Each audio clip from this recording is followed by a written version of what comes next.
भर्गो देवस्य धीमहि धियो यो नः प्रचोदयात्।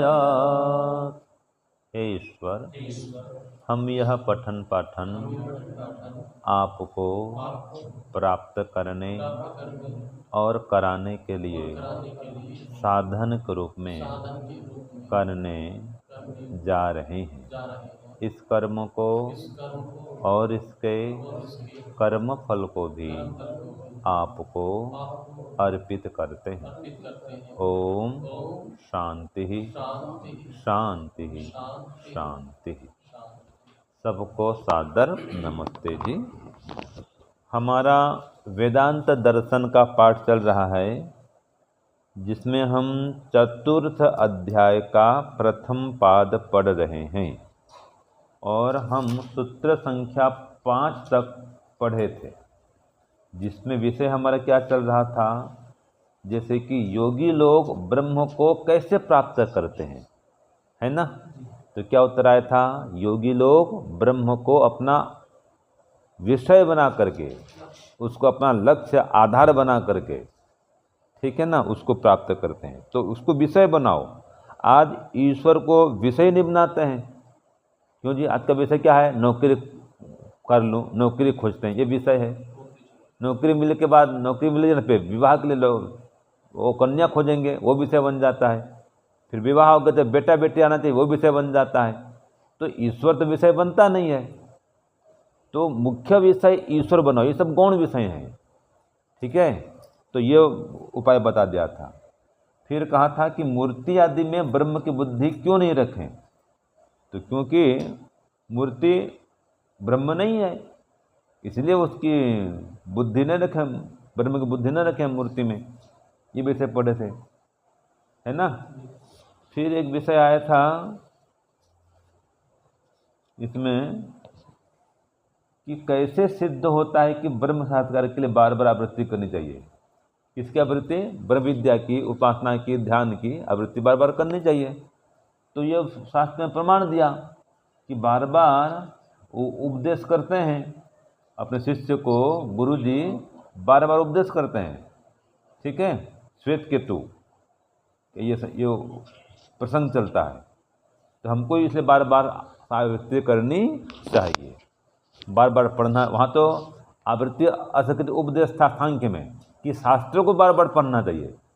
यहाँ पर क्या है, ब्रह्म विद्या को, ब्रह्म साक्षात्कार करने के लिए बार बार ब्रह्म विद्या की आवृत्ति करनी चाहिए, बार बार जप की आवृत्ति करनी चाहिए, बार बार ध्यान की आवृत्ति करनी चाहिए। इसे यहाँ पर ये बदल गया, वहाँ स्वाध्याय था, यहाँ पर ब्रह्म विद्या है, ठीक है ना जी। तो आगे अंतिम सूत्र 5 पढ़े थे कि सूर्य आदि जड़ वस्तुओं में ब्रह्म का कथन क्यों किया गया है। ये सूत्र 5 ये भी हमने पढ़ लिया था ना। तो क्यों किया गया है? क्योंकि सूर्य आदि जड़ वस्तुओं में, हाँ नहीं, ब्रह्म कथन जो किया है उसके उत्कृष्ट होने से किया गया है, उसके उत्तम होने के कारण से ये कहा गया है, ये किया गया है, कथन किया गया है, ठीक है ना। अब चलेगा सूत्र 6। इसी के आधार पर अगला सूत्र चल रहा है। लिखिए सूत्र 6। आदित्यादि मतयः,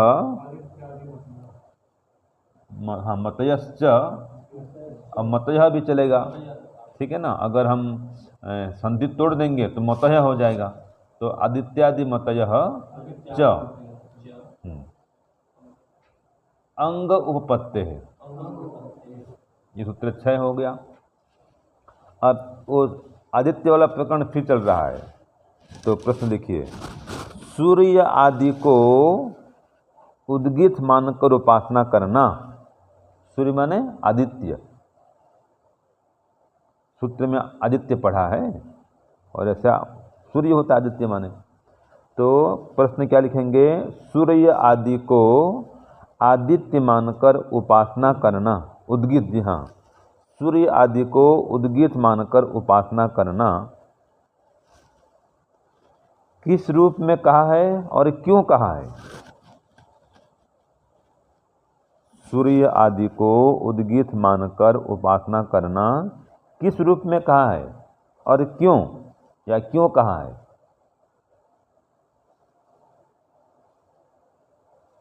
ठीक है, ये प्रश्न हुआ 5 का, 6 का।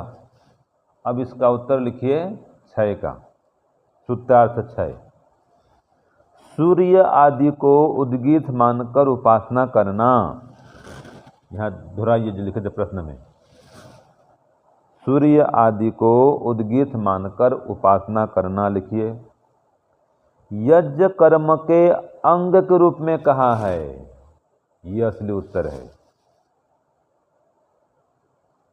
सूर्य आदि को उद्गीत मानकर उपासना करना यज्ञ कर्म के अंग के रूप में कहा है।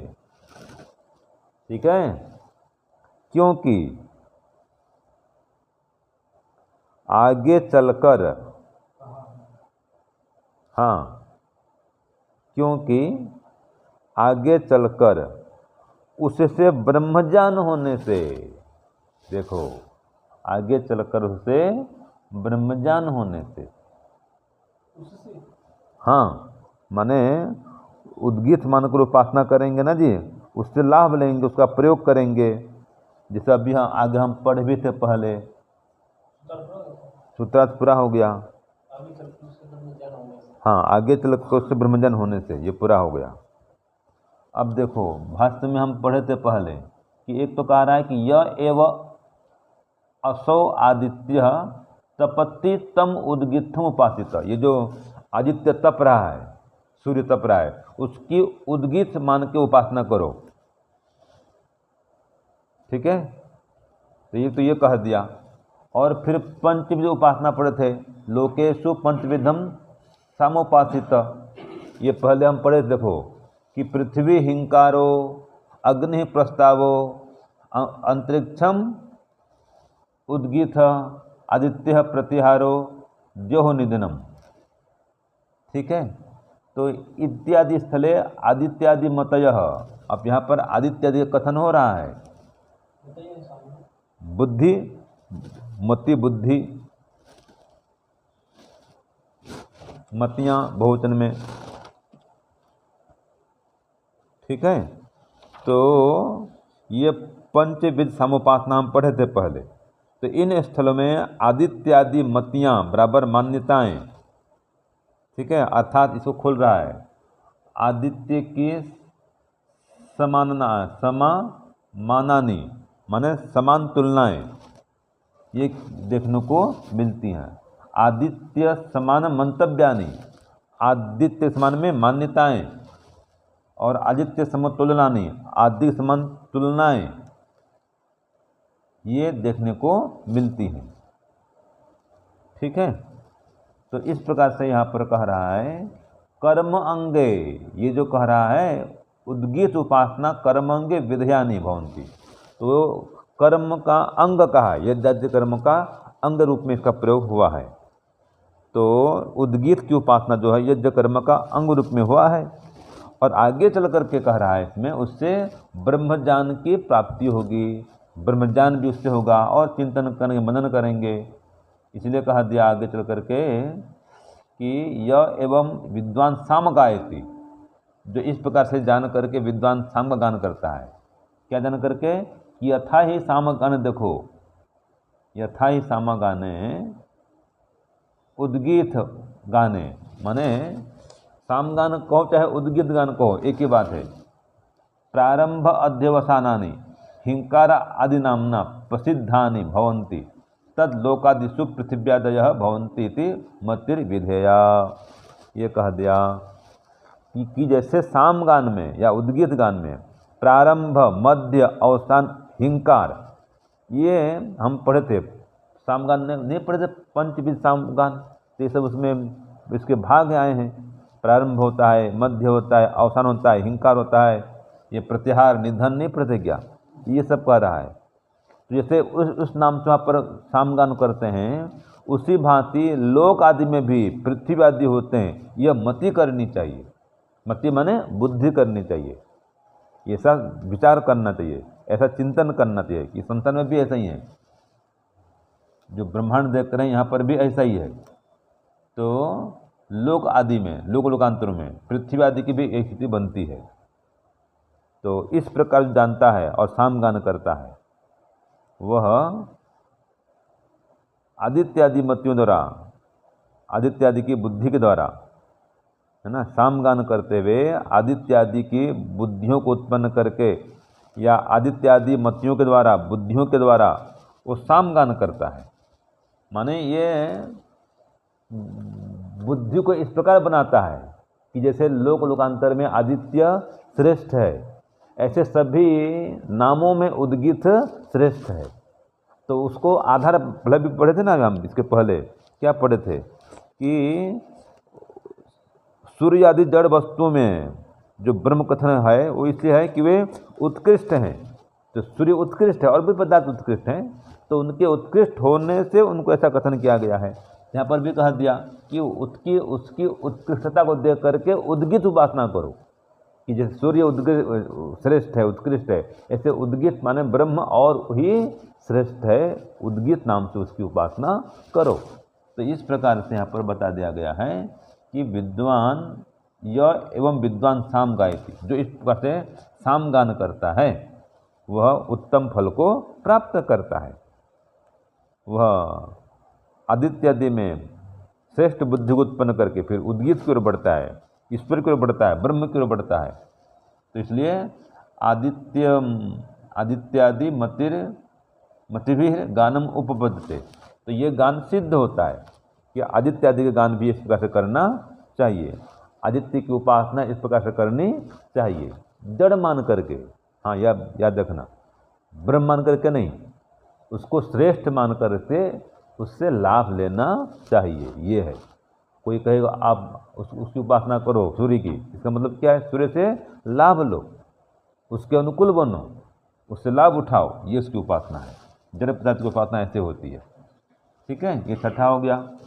अब सातवां देखो, पढ़िए, आसीनः संभवात। अब इसमें कहा है, लिखिए प्रश्न इसका 7 का, नए साधक को बैठ करके, नए साधक को बैठ करके उपासना क्यों करनी चाहिए?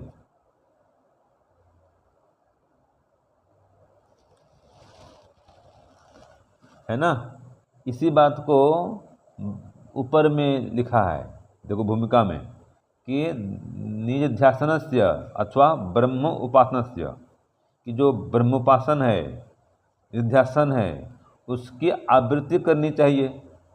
ये तो कह दिया, तो वो उसकी आवृत्ति कैसे करें? माने ब्रह्म की उपासना, इसकी जो बार बार आवृत्ति करने कहा है, ये आवृत्ति कैसे करें? तो ये है कि उपासना कैसे करें? तो उत्तर आया आसीनः संभवात। ठीक है जी, उत्तर लिखिए, सूत्र 7 का उत्तर। ओम, देखिए, नए साधक को बैठ करके उपासना करनी चाहिए, क्योंकि नए साधक को बैठ करके उपासना करनी चाहिए क्योंकि ऐसा करने से ही, क्योंकि ऐसा करने से ही उपासना संभव होने से, क्योंकि ऐसा करने से ही उपासना संभव होने से। ठीक है जी।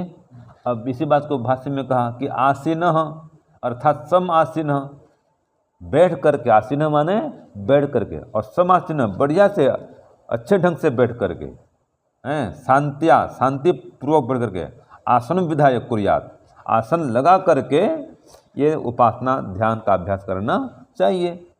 कुतः, क्यों? क्योंकि तथाकृत्य एवं, ऐसा करके ही ब्रह्मोपासना जहाँ संभव अस्ति, ब्रह्म की उपासना संभव है। अगर आरंभिक साधक को ये कह दो कि खड़े खड़े करो, चलते फिरते करो, क्या ध्यान उपासना करेगा भाई? उसका मन तो संसार भटकता रहेगा। तो पहले नए साधक को तो बैठ करके ही, आंख बंद करके ही उपासना करने का विधान है। ये तो अन्यत्र दोषापत्य है, क्योंकि और प्रकार से वो करेगा तो उसमें दोष आ जाएगा, ठीक है, उसका ध्यान नहीं लगने वाला फिर, ठीक है, वो ध्यान से भटक जाएगा। तो अन्य स्थिति में दोष आने की संभावना है, वृत्तियाँ आएंगी, दोष आएगा, बाहर विचार करेगा, है ना। तो इसलिए बैठ करके आंख बंद करके उपासना करनी चाहिए। अब सूत्र 8 पढ़िए, ध्यानाच्च। अब इसका लिखिए प्रश्न सूत्र 8 का। उपासना काल में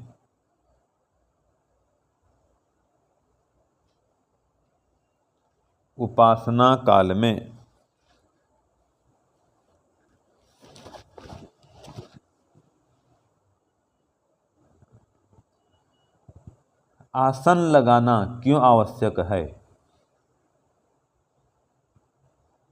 उपासना काल में आसन लगाना क्यों आवश्यक है, यह प्रश्न हुआ। ऊपर का ही विषय चल पड़ा, ठीक है ना। वहाँ पर ही कहा था कि नए साधक को बैठ कर उपासना क्यों नहीं करनी चाहिए, तो इस बार दोहरा दे कि आसन लगाकर क्यों उपासना करें, बैठे और आसन लगाए तो क्यों आसन लगा करके ही ध्यान उपासना क्यों करें, ये प्रश्न हुआ, ठीक है। अब इसका उत्तर लिखिए। आसन पूर्वक ध्यान से ही, ठीक है, आसन पूर्वक ध्यान से ही उपासना होती है। आसन पूर्वक ध्यान से ही उपासना होती है। इसलिए उपासना काल में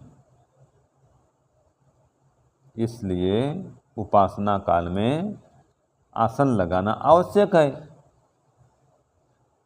इसलिए उपासना काल में आसन लगाना आवश्यक है।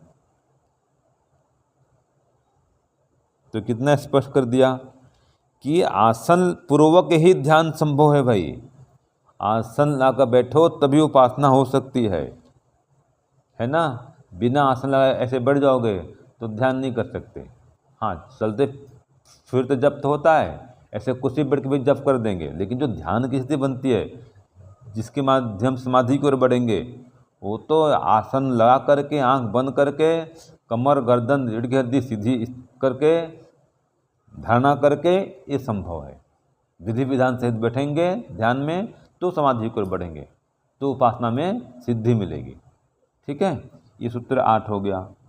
तो भाष्य देखिए, ध्यानादपि ब्रह्मोपासना भवति, ध्यान से भी ब्रह्म की उपासना होती है।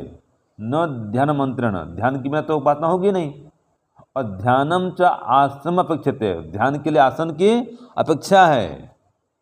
ध्यान के लिए किसकी अपेक्षा है? आसन की। चाहे पद्मासन लगाओ, चाहे सिद्धासन लगाओ, चाहे वज्रासन लगाओ, स्वस्तिकासन लगाओ, कोई भी आसन लगाओ, भले सुखासन लगाओ, आसन लगा के बैठो। ये कह रहा है कि यो ही कश्चित ध्यायति, जो कोई भी ध्यान करता है, देखो, स्थिर भूत्वा योग ध्यायति, स्थिर होकर के ध्यान करता है। ये नियम है। ध्यान करना तो स्थिर को बैठो, जो स्थिर को बैठेंगे तो ध्यान क्या करेंगे भाई। तो तस्मात् अपि आसनम अनिवार्यम अनुष्ठेयम, इसलिए भी आसन की आवश्यकता है। आसन अवश्य लगाना चाहिए, ठीक है। ये सूत्र 8 हो गया। अब सूत्र 9 पढ़िए। अचलत्वम च अपेक्ष्य, अब इसका प्रश्न लिखिए। ध्यान कैसे किया जाता है? ध्यान कैसे किया जाता है, अथवा ध्यान करने के लिए किसकी अपेक्षा है, दोनों लिखिए। एक प्रश्न हुआ, ध्यान कैसे किया जाता है अथवा ध्यान करने के लिए किसकी अपेक्षा है, दोनों उत्तर लिखेंगे, ठीक है ना। ये प्रश्न हुआ अभी।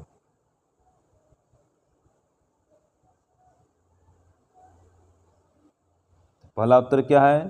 पहला क्या था? ध्यान कैसे किया जाता है, इसका उत्तर लिखिए। स्थिर होकर ध्यान किया जाता है, ठीक है ना जी।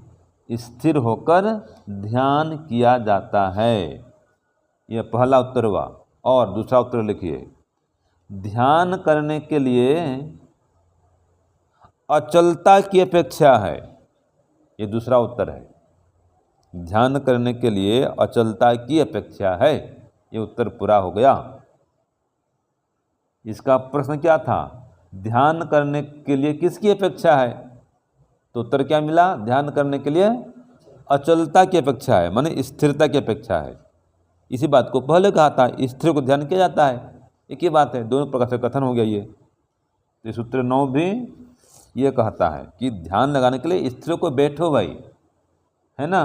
अब देखो, ध्यानम भवतीति वाक्य शेष, माने अचलता होकर बैठेंगे तो ही ध्यान हो सकता है, ये वाक्य का शेष बनेगा सूत्र में। तो अचलत्वम अपेक्षा ध्यानम कहते हैं, अचलत्व की अपेक्षा से ध्यान किया जाता है। अचलत्व माने स्थिरत्व, अर्थात स्थिर होकर के ही ध्यान किया जाता है। उक्तम, तो जैसे कहा गया है, ध्यायति इव पृथ्वी। देखो, पृथ्वी मानो ध्यान कर रही है, तो पृथ्वी अचल है जी, स्थिर है वो, ठीक है। तो ये प्रमाण दिया, ध्यायति इव पृथ्वी, कि मानो पृथ्वी भी कैसे कर रही है, ध्यान कर रही है। तो पृथ्वी अचला है, ठीक है। तो जैसे पृथ्वी हमारे लिए तो स्थिर है भाई, बाकी तो पृथ्वी घूम रही है, लेकिन वो कथन पर नहीं है। हम हैं, हाँ, यहाँ पर तो पृथ्वी अचला कहा है ना। तो स्थिर है ना हमारे लिए, हम तो चल फिरते हैं। हाँ, तो हमारे लिए नहीं है ना, वो पृथ्वी अपने कक्ष में घूम रही है, हमारे लिए तो स्थिर है, हम इसमें जाना ना कर रहे हैं। घर हमारे स्थिर यहाँ जाके आते हैं, ठीक है, आज यहाँ पर है और कल कहीं और चले जाए घर, से कहाँ जाएंगे फिर हम? हाँ, जहाँ पर जो घर है ना वहीं पर स्थिर है, इसलिए वहाँ पर लौट जाते हैं। आज यहाँ घर है और कल 2 किलोमीटर बाद कहीं दूर चले जाए तो कहाँ घर को खोजते रहेंगे भी, मेरा घर कहाँ गया, घर कहाँ गया, है कि नहीं है। तो घर सालों साल से यहीं पर है। ये कुटिया है महात्मा जी की, तो महात्मा जी तब भी यहाँ पर कुटिया थी, आज भी यहीं पर कुटिया है, यहीं कहीं पर है। ये स्थान नहीं बदल रही है, भाग दौड़ नहीं रही है, हम भाग दौड़ करते हैं। कितने लोग आए, कितने लोग गए, जनन हो रहा है ना, लेकिन कुटिया है यहाँ खड़ी है। तो ये पृथ्वी स्थिर, मतलब यहाँ कहीं तात्पर्य करने का है। तो जैसे पृथ्वी स्थिर होकर मान लो ध्यान कर रही है, तो हम भी इस प्रकार से स्थिर होकर के ध्यान करें। ये हो गया सूत्र आपका 9। अब अंतिम चलते हैं सूत्र 10, स्मरन्ति च। लिखिए प्रश्न इसका, क्या स्मृति शास्त्रों में भी, क्या स्मृति शास्त्रों में भी आसन का स्मरण बराबर विधान आचार्य लोग करते हैं? आचार्य लोग करते हैं। तो उत्तर लिखो हाँ, क्या के जगह में क्या कर दो, हाँ कर दो बस। तो उत्तर क्या हो जाएगा, हाँ। स्मृति शास्त्रों में भी आसन का स्मरण बराबर विधान आचार्य लोग करते हैं। हाँ करके पूरा प्रश्न को उतार दो, ये उत्तर बन जाएगा। क्या हटा दो, हाँ लिख दो और प्रश्न को नीचे पूरा ही ऐसे ही उतार दो। उसको बोलते हैं आज की भाषा में कॉपी पेस्ट करना, है ना। तो उत्तर हो गया।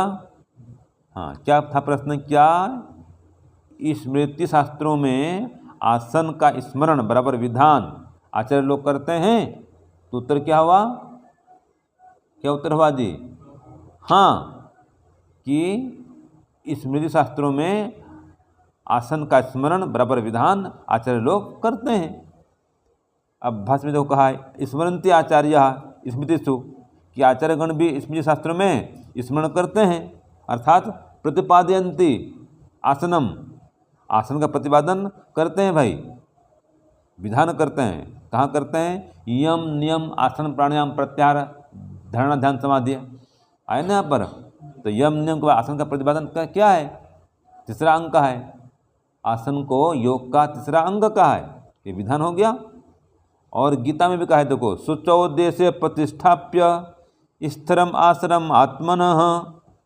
शुचौ देशे माने शुद्ध देश में, अर्थात शुद्ध स्थान में, अपना स्थिर आसन लगा करके वो ब्रह्म ध्यान करे, हैं, आसन स्थिर लगा करके आत्मनः, आत्मा को स्थिर करके, मन को स्थिर करके ब्रह्म का ध्यान करे भाई, ये विधान है देखो। तो इस प्रकार से आसन की